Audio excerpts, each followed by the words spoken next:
Hello and welcome to our online panel debate hosted by IT Pro and Pentaho.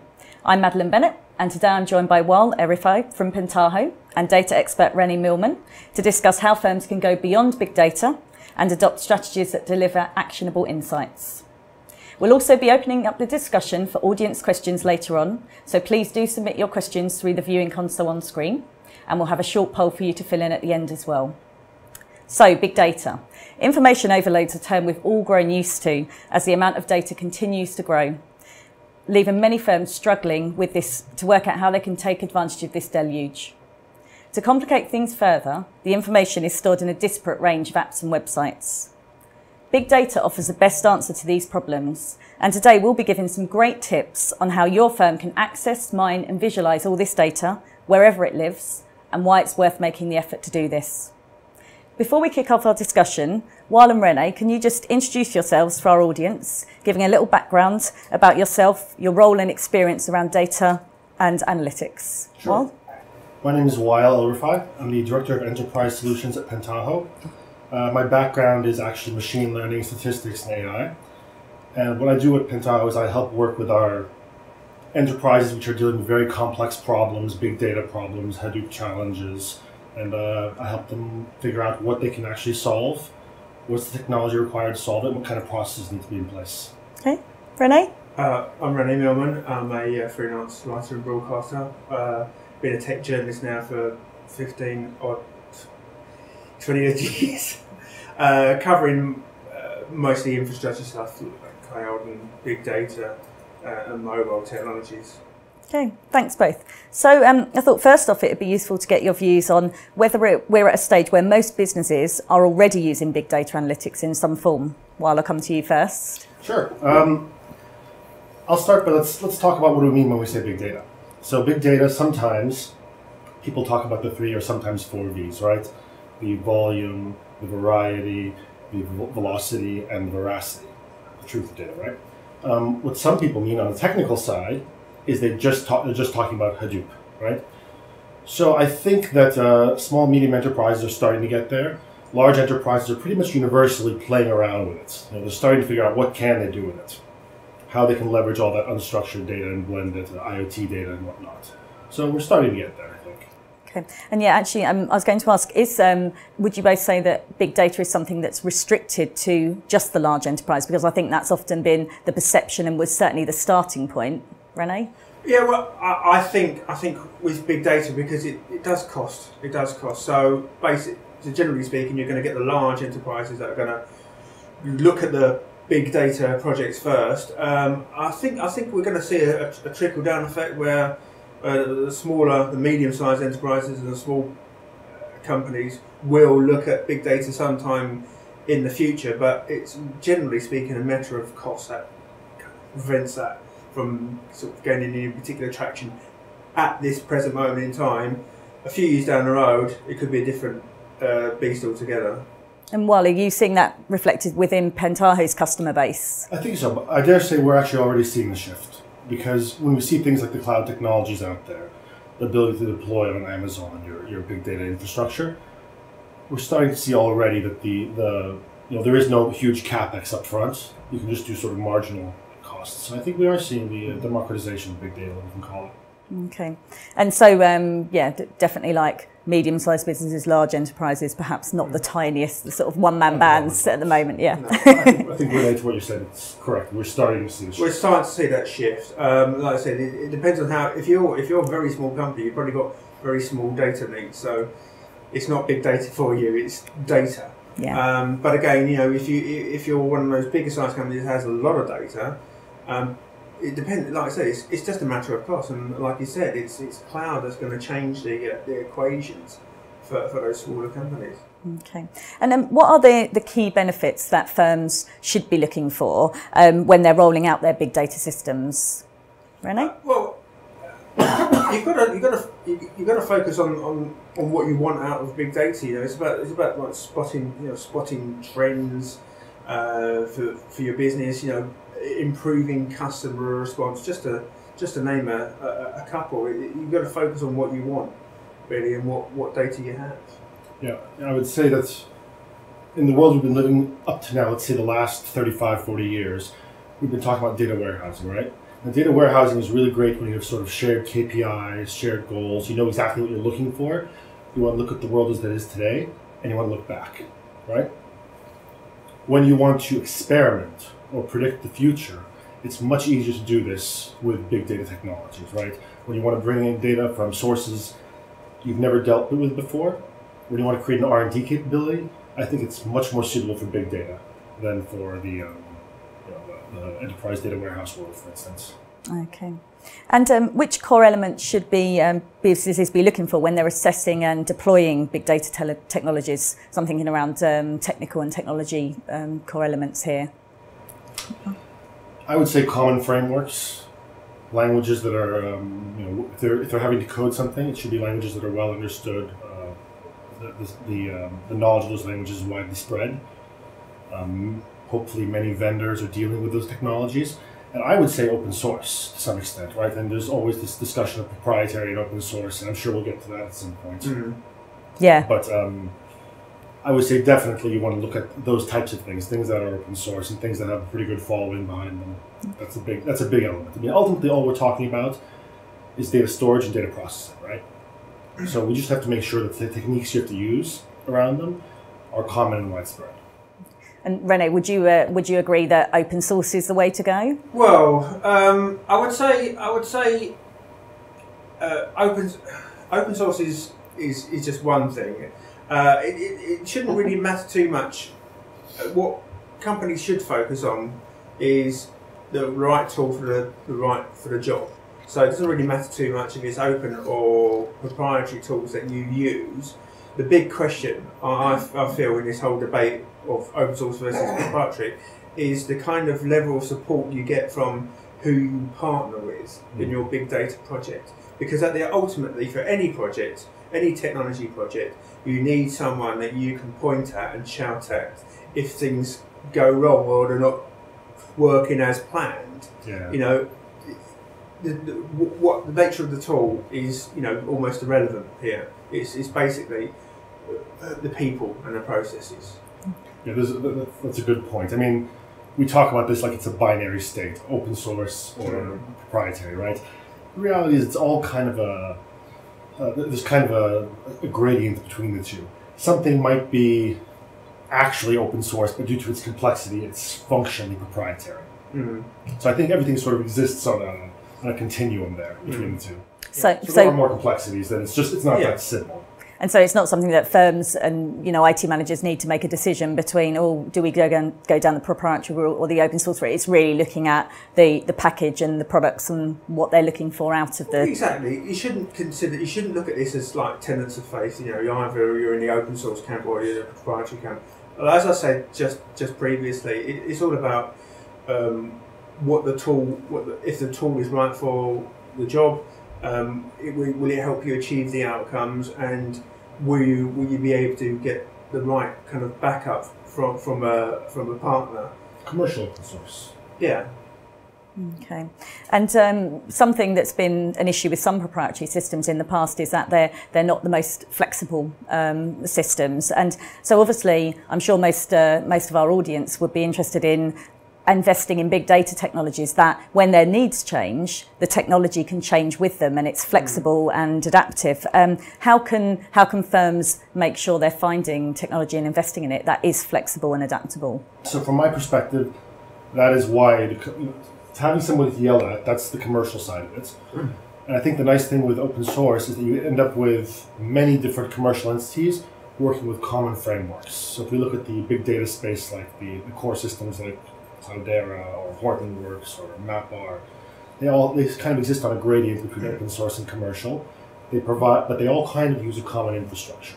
So the technologies and the techniques that work with one of them are not going to be totally obliterated with the other one. We're starting to see some divergence in some of these, but I think making those decisions here, it's important to just keep recognizing that they exist on a continuum, and you want to avoid things like vendor lock-in. You want to be able to create layers of abstraction so that you're not coding in a language that's just useful on that platform and so on. And René, you mentioned earlier about having a partner to help with the implementation. Is that something else that firms are best handing that over to the partner to help them understand whose system will be the most flexible in future, or do firms really need to know this themselves before they start the process? I think a bit of due diligence is needed here, because I think you can't go into this without your eyes wide open. You need to know what frameworks are out there, you know, what you feel is suiting your needs the best, which one's going to give you that flexibility should things change 12, 18 months down the line. So yeah, I think it's important that you do your research prior to engaging with the partner. You know, find out what you're happy with, find out the partner that you're happy to work with, and then you can move forward. Okay. Sure. And I wonder if you've got any examples of the ways that different sectors are using and benefiting from big data analytics, because, you know, I'm guessing and assuming that, you know, a company in the financial services market might have very different needs and outcomes than one in the sports sector, for example. Well, yeah. So if you want to talk about, let's say, the financial services businesses, or let's talk about anyone who deals with a lot of customers. You know, we have this concept of customer 360 that's existed for a long time. But perhaps now they have new data sources and they're able to use that to increase upsell, increase cross-sell, reduce churn, ultimately make their clients more happy, right? Now that makes a lot of sense in this B2C world. But you can also imagine, we hear this buzzword Industry 4.0 a lot lately, right? Or Industrial Internet of Things. In that world, big data, IoT data from sensors is used to do predictive maintenance, total asset optimization, schedule optimization, streamlining factories, root cause analysis, improving engineering, and improving your end product, warranty service. So I think, you know, in manufacturing, it's different than the B2C world, but I mean, that's two examples. Rene? Well, yeah, I was going to. Something came to mind. I was at a rugby match a few weeks ago, and got talking to the guys, not just the people, the players on the pitch, but they're increasingly using, you know, data scientists to get loads of data points on their players, what their injury levels are like, what their fitness is like, and just to kind of judge from massive amounts of data who should be on the pitch at any one time, and whether or not you can feed that back to the coach to make decisions in order to improve the outcome of their match. You know, whether they're going to win their match. So again, that's an interesting kind of sort of lighter aspect of big data, but essentially extremely important for that rugby team. Sure. And also, it might be a lighter one, but it's very financially viable, because there's Moneyball, where, you know, that's showing that using the data means absolute economic and financial success for sports clubs. I know in the retail market as well, you know, big data has been proved massively successful and useful for, you know, retailers of all sizes, that you can really target your customers and offer great discounts and promotions. And so I think, yeah, for the different sectors, it's valuable to see that they all have very different ways of using the big data, even though the way they use it is the same, the outcome and the way they process it is different. So to be clear here, sorry to interrupt you there, they all have the common storage mechanisms. You know, these are basically layers of abstraction, right? They all have common storage mechanisms, common maybe even computational frameworks, but the actual techniques they use, the mathematics they might use, those are different, right? So different businesses do this different. And is that something, the sort of different mathematics behind it, is that something that the you know, whether it's a retailer or a sports company or a financial services company, they've got that that skill and understanding in-house, or is that something that can be the provider of the technology actually can tweak it to suit the particular sectors? I think you tend to have to go external for some of these specifics. So to your example about rugby, you know, there's the statistics, and you can do simple techniques like regression analysis to understand mathematical trends and what influences it. But then you might also want to capture data from images, right? You want to know what the exact position on the field was. So you have to write algorithms, maybe convolutional neural networks, to recognize what's a human being, what team is he on, where on the pitch is he, and figure out all that stuff. You know, that doesn't ship with the core big data technologies we're accustomed to. That tends to be when I was talking about complexity being similar to being proprietary, the algorithms and techniques are totally open source. You can find them all over the place, right? But the complexity is such that they are functionally proprietary. You really do need to go outside and sort of trust a specialist to solve some of those problems. Okay. And then before we move on to the next point, just a reminder that you can submit your questions that you might have for the panel through the viewing console on screen, and we'll also have the short poll for you to fill in at the end. And it'd be great if you could spend the time to do that. Okay, so moving on, I wonder, what are some of the biggest data challenges facing firms? I know this is quite a broad spectrum, but it'd be useful to know from both your points of view what you think are the worst problems facing firms at the moment.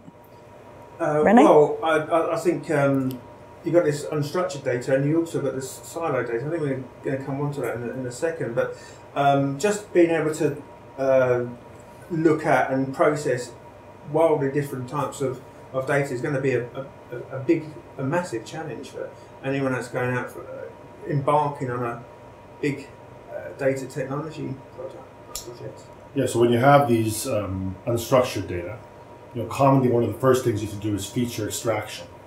And if we end up talking about social media, we can talk a bit about that. But you have this complex data where you need to find some way to structure it. We talk about unstructured data. In reality, the way we deal with unstructured data is to take it and use some computational technique to turn it into structured data. And then we can do the blending, right? When we talk about data silos, the problem is that we're not blending data across these different systems, right? And that's where the value comes from mixing the data from their social media, your client's social media, with their purchase history, with their location, and so on. So that data blending, this data silo is the problem, and this data blending tends to be the solution. The biggest problems companies face are just those V's, right? The volume, the veracity, the variety, the velocity. And is data blending a common part of any big data system? Does that if you're looking to implement it in the software, it would? That's what data integration systems are. That's what they're for, right? When they are designed for data blending. They all do it a little bit differently, and maybe the capabilities are different. But hopefully that's what they're all tending towards, and what they're all trying to accomplish is this task of data blending. Okay, and just thinking back to the the other data challenges facing firms. I mean, would you say that at the moment there's enough information on the benefits and use cases of big data systems and why other companies should be investing in them? René? No, please start. Is there enough information out there? No, right? I mean, there can always be more about the use cases. We have some use cases out there, and in many cases, they're the use cases that we're familiar with, just using different technologies now, right? More scalable technologies. That's what I'd say. Yeah, I think we've got a I say information paradox. We've got loads of information. We've got loads of data, which we can pick out trends out and find what we want to do with it. But we don't have the kind of meta information that tells us how to deal with that information. So I think the problem is kind of abstracted higher. We need to have the meta information about the information. We need to know how to deal with the information, and I think that's what I think is always a big sticking point for any of these particular projects is. That's the data science problem. Ultimately, right? Yes, exactly. And what about getting budget sign-off for projects like this? I mean, do big data technology implementations tend to be very large, complex and costly integrations that require large upfront financial investments? For our audience, will they need to be aware that they're going to put together a big project scope that's going to take months to get signed off and they'll have to fight for the budget? Or can you do it at a lower cost and more simple way to start with and then build on that? Why? The way I would put that is, if you've decided, let's leave big data, small data, technology, let's leave that all aside. And we say we have a particular problem we want to solve.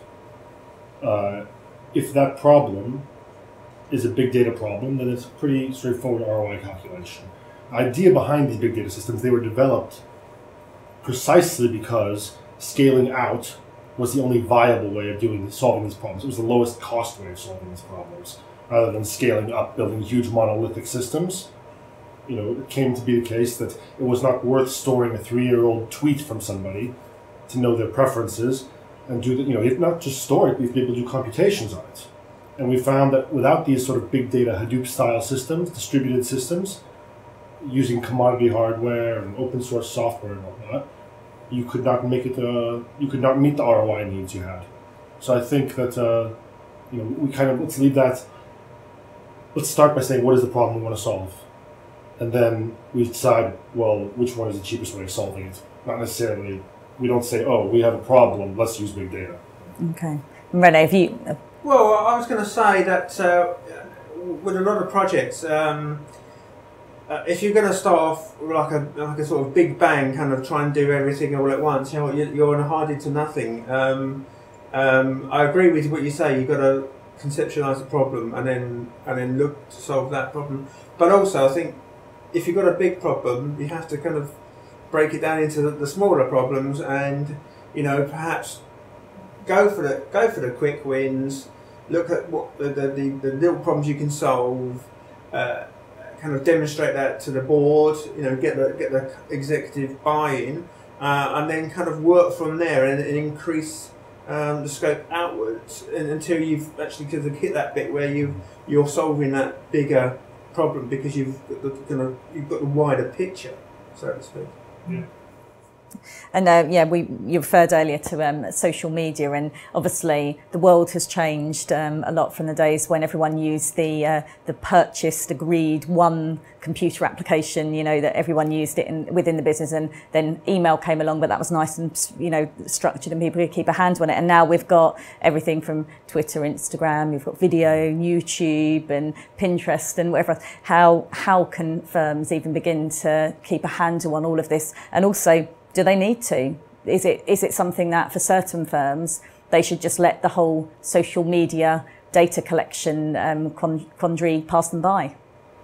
Yeah, so let's two pieces: whether they should look at it or not, and how can they do it. Whether they should do it or not, I'll leave that to the end, because it's actually you can't figure out whether you should look at it or not until you've already done some of the R&D, right? Until you've done some of the statistical work. So typically, I don't want to get too technical, too mathematical here, but the approach you take, let's say a machine learning approach, what you're trying to figure out with Twitter might be what we call sentiment analysis. So maybe you take 10,000 tweets, we give them to a human being, or maybe to 5 human beings, and we tell them, rate these on 1 to 5, whether the person's happy or mad, right? 5 different people, we average their thoughts on every one of those 10,000 tweets.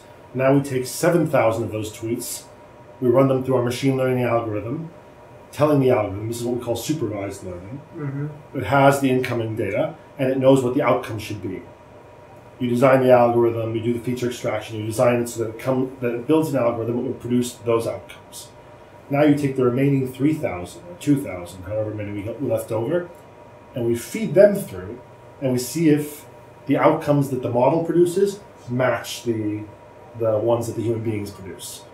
And basically you figure out until you get the model as close as possible. And then you have to take that data. Now we can take Twitter data and use it, or Facebook data and use it. Then you have to compare it with your other data and see, knowing this sentiment, knowing what these particular people said about my product, is that something profitable? So this is, I talked earlier about it being a platform for research and development, R&D. That's what this is, right? This is a platform for dealing with unstructured data like Twitter data, doing some research, figuring out how to do sentiment analysis, and then figuring out if those sentiments actually affect your business. It's a big process.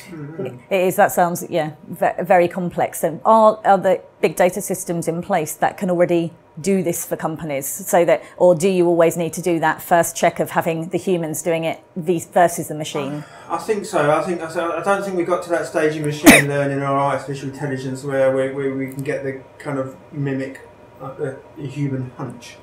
So I think it does. I think a lot of big data projects, I think, start off with a hunch. I think this is relevant, and then you work from there. You still. I think. Like I said, I don't think artificial intelligence is quite there that it can replace the human hunch. Oh, certainly not. I mean, for Twitter, you might have some systems that are built out. There are some systems that can do some sentiment analysis, but if you take it as anything more complex than really basic understanding, they fall down pretty quickly. Yeah. I mean, even goodness, I wish I remember the statistics. That one of the Google Summer of Code competitions, this is a machine learning, AI type competition. They give you a data set, 100,000 photos. They want you to design an algorithm which can tell if there's a cat in the photo, right?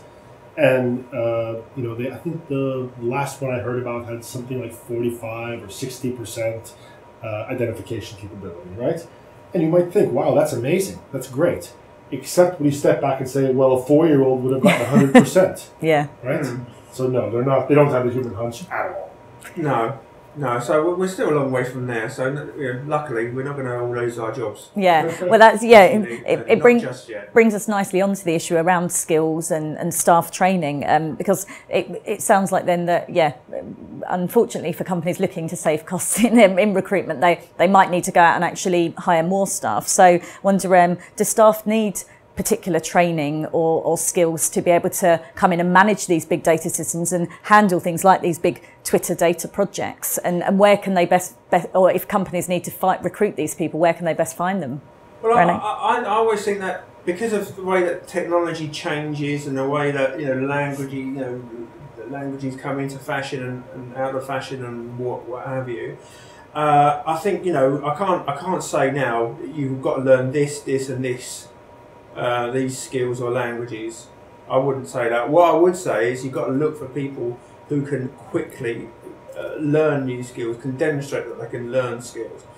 Because I think, like I said, these things come in and out of fashion. You've got to be able to quickly learn what techniques are needed in order to move the project forward, rather than just having a prescriptive set of skills. And would you say that firms are best restricting use of these systems to very technical staff, or staff who've been through training first? Because I know when we go back to something like business intelligence, at first companies were, when they rolled out BI systems, you were limited to having only a few people could actually use them, and they had to go have special roles in the business. And then as BI evolved, all the firms wanted all staff to be able to use them. They wanted sales staff who weren't technically trained to be able to access the BI systems, because they were the ones who can act on the data. And I wonder, now BI has evolved into big data, would you say that's something we need to keep moving on with, that it's not just the technical stuff and you don't need these specific training and skills? Well, I definitely... I don't think we're at the point yet where you're going to democratize the use of HDFS, underlying technical systems, but the interfaces, as you noted, like the visual interfaces, the analytics type tools, BI tools, were already there, right?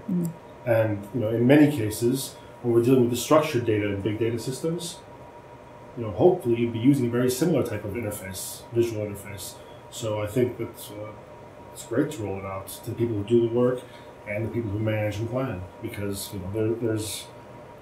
there's a skill gap between the two. Each side has skills the other doesn't have. I think in other words, I'm going to say you need people that can complement each other. I think you do need people that have got the technical nous to put these things together. But also you do need the other people that can come in and say, well, what about this?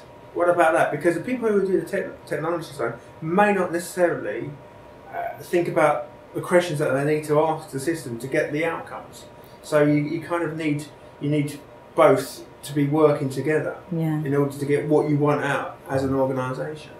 And we had the big data model brought about this term of data scientists, and who were brought in to analyse the results and give useful insights to the company. But the newer trends and the latest trend is around citizen data scientists. I wonder, are citizen data scientists a good idea for companies? And if so, how can they identify the people within their business who can best fulfill the role, or do they need to hire outside? So I think, I don't remember when this term first came up. I think it was a Gartner report, maybe a year or 2 years ago. So almost by definition, when they say citizen data scientist, they mean somebody in the company. They don't want to be going outside for that, right? They want to democratize the access to data science.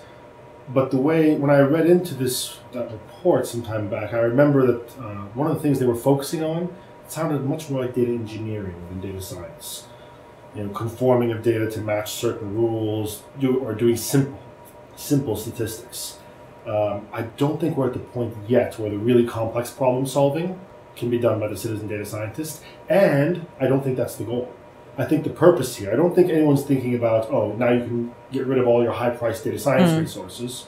I think the goal is, well, let the citizen data scientist pick up some of the heavy lifting. The data science might only be 10% of the total effort required, the 90% being data engineering. And we can let that citizen data scientist work on those things, and let the trained specific data scientists work on the nugget of the problem. Yeah, I think I'm not too sure about this term citizen data scientist. I would kind of prefer it to be like a kind of data scientist suggestion box, where people who are kind of within the company can kind of be free to ask questions of the data, and then have the people who are a bit more involved in the project kind of either evaluate whether that's a good question or not, and then move forward with it. Again, it's all about, did I have this idea? What's it going to, what is it? What are you trying to answer here, and what outcome are you going to get, and is it any use to the organisation? I think you've got to think about it in those terms. Good. I've just got a couple more questions of my own to throw at you, but just a reminder, we're going to be coming on to the audience questions very shortly, so thanks for any you've put in so far, and please keep posting them. So machine learning has, it's already been mentioned, but I wonder if you can just give a bit of insight into how the role that machine learning plays in big data technology, and how it can offer extra value and more predictive intelligence for companies. Weil? Sure. So when we talk about machine learning, sometimes we talk about predictive.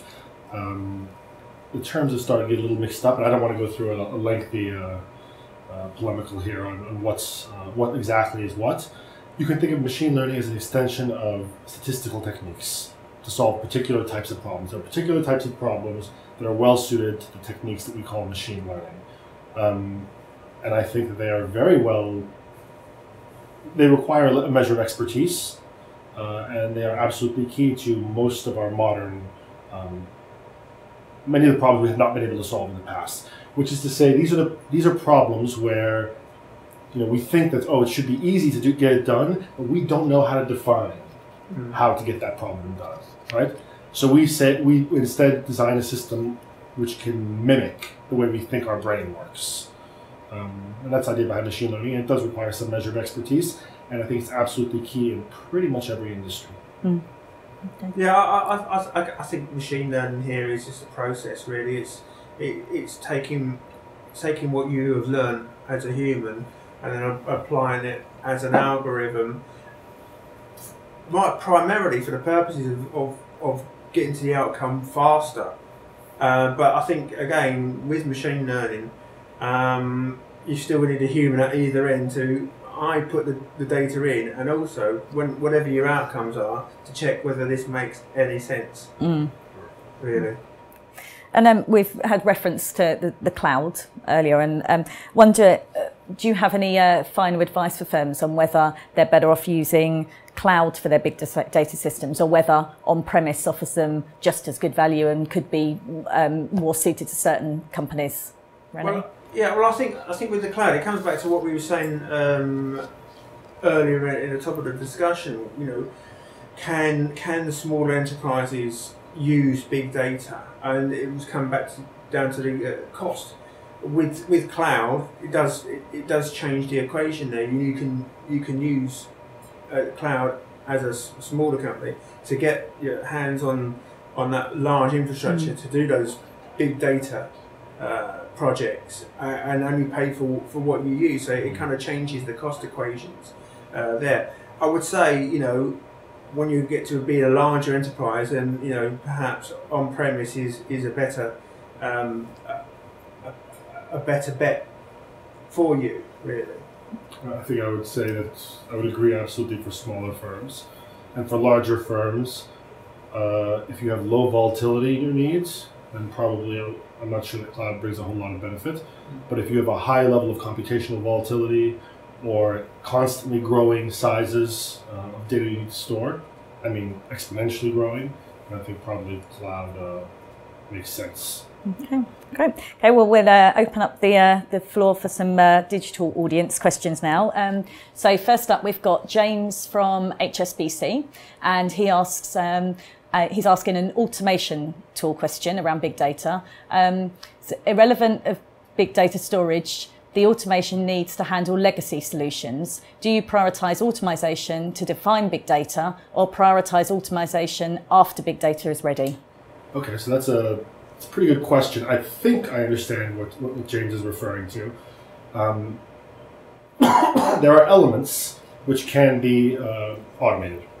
And one of the big ones that comes into my mind is automated data ingestion, right? You can build systems using modern tools that can identify different files, figure out what the columns are, what the structures are, perform arbitrarily complex processes like standardizing timestamps or creating keys and whatnot, and loading that data. And the idea is, ETL, of course, you build those flows, those data flows. The idea here is that the system identifies the metadata and then ingests the data and creates it in a queryable fashion.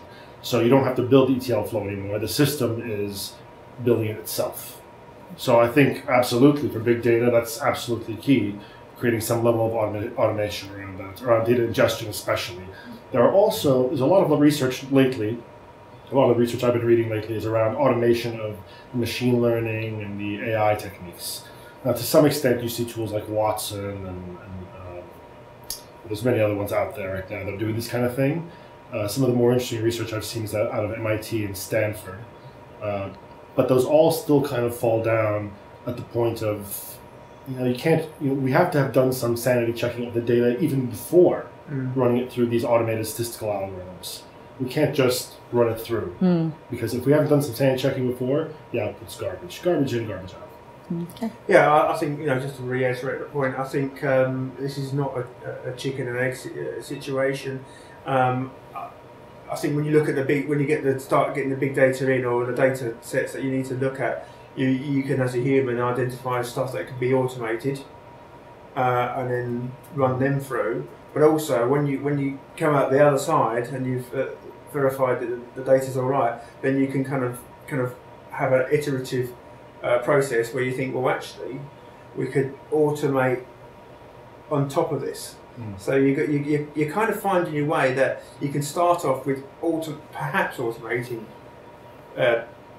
prior to the big data processing, and then kind of come back on yourself to identify other things that you could automate afterwards. So yeah, I think James brought up a really good point though. I think it's absolutely key to get a measure of automation here, because when you're talking about, let's say, the IoT world, industrial IoT, let's say we're operating trains, a train with 5,000 sensors on it. Each sensor has a different format of their time code and different format of their different rate at which it comes in, and different structures and things of that nature. Do you want to build 5,000 ETL flows? No, you want some automation for data ingestion and making the system queryable and standardizing time codes so that you can do this time series and complex event analysis. So yeah, and we get to see what can be automated. Yeah, exactly. Great. You still have to write the code that does the automation. Let's put it that way. But hopefully once you've done it, that time. Yeah. Hopefully. Great. Okay, next question is from Yvonne at Heathrow Airport, and she's asking, could you please clarify what you mean by big data? She'd have said metadata. She'd have said metadata was the formatting of the data. You imply that it's the summary or abstract of what the data tells us. I think that's come back to what I said.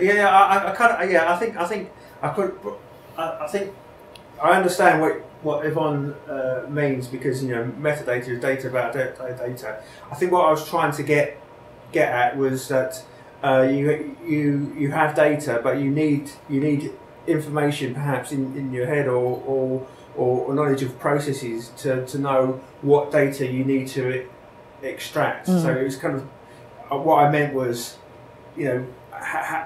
you have data, how you need to know how to use that data and whether or not it's the right data, as opposed to what we would consider normal with data. I think that's just to clarify. I hope that clarifies everyone. Hopefully, otherwise, hopefully she can contact us. Please come back to us after. Okay, another question here. What IT infrastructure is required to manage such huge volumes of data? Will we need to go out and buy more hardware? So the idea behind the idea behind the Hadoop infrastructure is that the hardware is commodity. You may need to go buy more hardware if you want to store more data. Yeah, certainly. But you always have the cloud option we discussed. You know, from my perspective, like I mentioned earlier, if you have a huge amount of volatility, when we talk about computers, we're either doing storage or computation. If you have a huge variance in either storage or computation, then it might make sense to look at, topping off your data center with a cloud capability for certain types of workflows. If it's fairly stable, you have fairly stable needs, then it's probably more cost effective to run it in-house. So do you need to go out and buy more hardware? Possibly, but the whole purpose of the big data or Hadoop type systems is that the hardware is relatively low cost. Okay, great. Another question here from Keith at Dennis, and he's saying the most sophisticated and competitive companies are constantly striving to improve their understanding of what data can tell them and what they can ask of the data. Do you think those companies who don't take big data seriously will become obsolete? Ooh, interesting. Yeah, I mean, is the transportation company that doesn't take the automobile seriously going to become obsolete? Yeah. So sure, if you don't take on board new techniques, the latest technology, you don't have to be the first one there necessarily, but what happened in the retail industry when Amazon came on board? They took on board all these new techniques, and what did that do to many of their competition? So I'd say it'd be a big risk not to be looking at it. Yeah, I agree. I think more and more companies are going to have to look at deploying some kind of big data to make sense of all the information that they have within their infrastructure. And I think if they don't, they're going to get increasingly sidelined by much more nimbler companies. Okay. Just time for one more question. How can firms make sure their analytic systems are running off the latest data? Is that something that matters for all companies, having instant access to real-time data? Oh, this is I'm not going to get technical on this one either. I don't even like the term real-time necessarily because I'm not really sure what it means. Right? If you're an algorithmic trading firm, real-time is 1 millisecond data. If you're trying to capture reports for the purpose of knowing what your inventory levels should be in your retail store, it would be probably insane to build a kind of system which generates millisecond level data, right? Maybe you need every 4 hours data. So is real-time data always critical? Well, that's a question about the use case. There might be some use cases. There are I think very limited number of use cases. The more real-time it has to be, the more automated the entire chain has to be, because human beings don't react in 3 milliseconds, right? So if you have a system that you can automate end to end, real-time might make sense. You can and the whole purpose of real-time data is real-time optimization. So in that case, real-time might make sense. But typically, when I see companies are going below, say, 5 minutes, as far as real-time goes, I expect that when I'm talking to companies about this, I usually say, well, unless you can automate the entire process, I'm not sure it's worth the effort to build and the cost.